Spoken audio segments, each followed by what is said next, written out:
We don't know that much about Joseph in the Nativity story. What we do know is that he had family in Bethlehem. Perhaps he came from Bethlehem.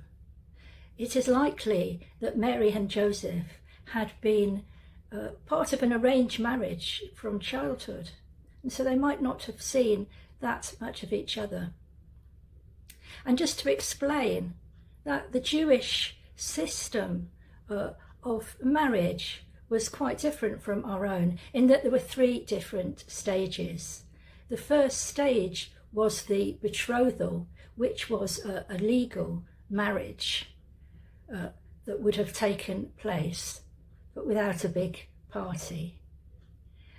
And then there would be a time of preparation, because Joseph would have only been between 17 and 20 years old, and Mary would have been considerably younger. And in this time of preparation, that's doing his apprenticeship.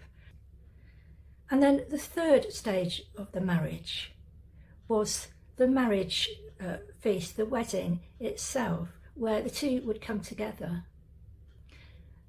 And so they wouldn't have actually lived as man and wife until the marriage feast, which would have been considerably later than the betrothal, after this preparation time.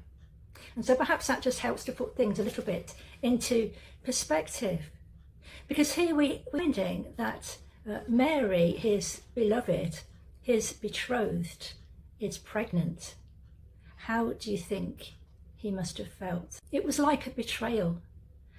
And if you've ever experienced a feeling of being betrayed from somebody you really loved and trusted, then you'll get a glimpse into Joseph's feelings here. But he doesn't act out those feelings in the sense that he's a very good man and he loves Mary. Now, under the Jewish law, if a man finds that he's betrothed, she should be stoned to death after a court hearing.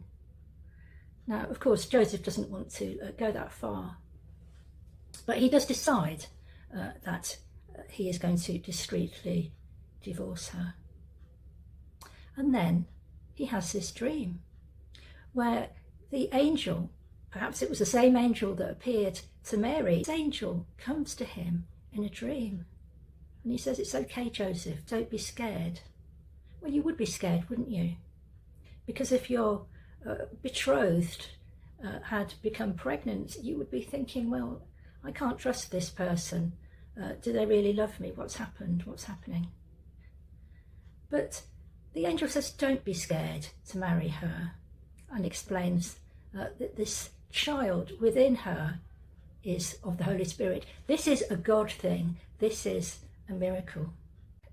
It's good to know that when we're upset, when we feel betrayed, when we feel angry or distraught, those feelings are allowed. Even Joseph had those feelings. We have to step back sometimes and take some time by ourselves to ponder and pray and decide, if anything, what to do. And if even Joseph had those feelings, then we too are going to have them. And what is important is how we act upon our feelings. And in this case, Joseph is compassionate. Now, the Jewish people had been waiting to hear from God for 200 years. There'd been no prophet for 200 years. So this is a wonderful thing. And they were awaiting this promised Messiah. And the angel goes on to say that you shall name him Jesus. She will bear a son, for he will save his people from their sins. So the name Jesus means God saves. It's all about salvation. But instead of suggesting that the Messiah will save them from their enemies, from the Roman occupation, here the angel says that this is going to be a spiritual kind of salvation, that Jesus is going to save his people from whatever it is that separates them from God. Matthew, who is the writer of this gospel, knows his Old Testament prophecies pretty well, and he puts in a little bit of information here for us readers. And he says, all this took place to fulfill what had been spoken by the Lord through the prophet.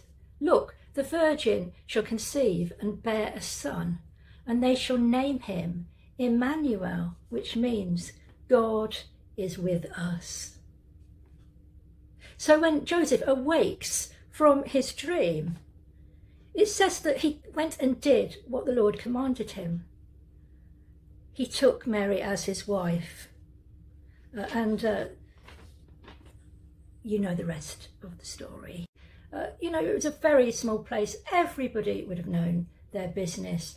They'd have all been talking about the fact that Mary was looked as if she was pregnant.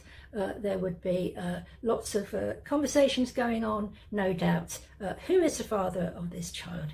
Who is the daddy? And Mary would have been under considerable emotional pressure. She would have been ostracised. She would have been disgraced. But it wasn't particularly easy for Joseph either, because by marrying Mary, he is more or less saying that the child is his. In those days and under the laws of Jewish marriage, he too would have been seen as having broken his betrothal vows. Joseph does a very remarkable thing. His love for Mary and his love for God means far more to him than the respect of neighbours and even his close family. And let's face it, they would have been very, very upset, because it took up to a year or even 2 years to plan a marriage feast. It would have taken a long time to arrange.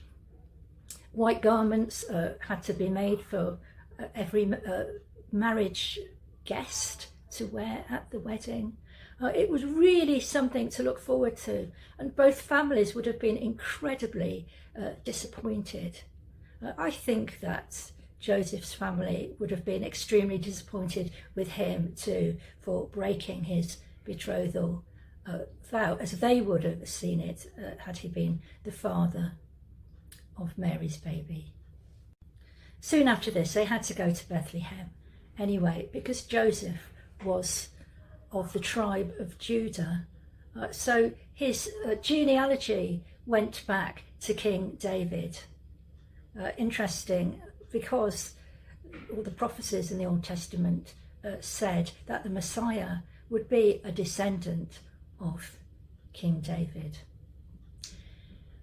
So when they get to Bethlehem, and we'll be talking about this more on Christmas Day, and Mary is about to give birth. They're in this desperate state where they need to find somewhere to live. Why doesn't Joseph's family take them in?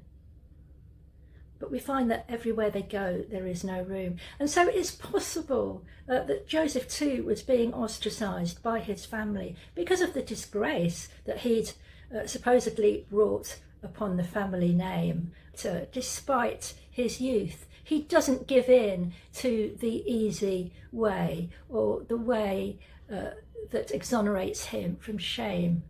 But he does what is right. He takes Mary and he cares for baby Jesus as if he really is the father of that child.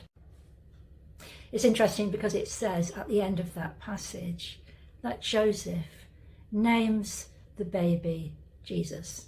So he does just as the angel commanded him to do.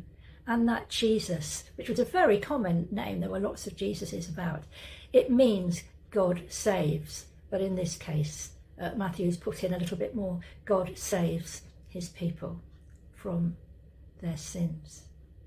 But by Joseph naming the baby, he is also saying, this is my baby, to all purposes, that this is my child. What does all this have to do with us today? Well, families are still complicated, aren't they? Many of you listening to this will be bringing up children who may not be biologically your own. Perhaps you're a grandparent of such children. And yet those children are so precious to you. The law of God was not just about justice and retribution. Even back in those days, there was a vein of Jewish thought that emphasised compassion as an alternative way of getting justice. So you didn't necessarily have to insist that the person who'd wronged you paid you back. And that's interesting. I think we can see that in Joseph, in the sense that there's no way he's going to put Mary through a court hearing and being stoned to death. Even though he's angry and upset, his thoughts of justice are about compassion rather than retribution. And of course we see this later in Jesus, don't we, in so many ways. For example, when the Pharisees bring before him this woman who's been caught in adultery, and they're insisting that he gives the word for her to be stoned, there's no way Jesus is going to agree to that. And I think we see Joseph there, the way that Joseph has always been towards women, towards Mary, and Jesus has been brought up with this excellent role model.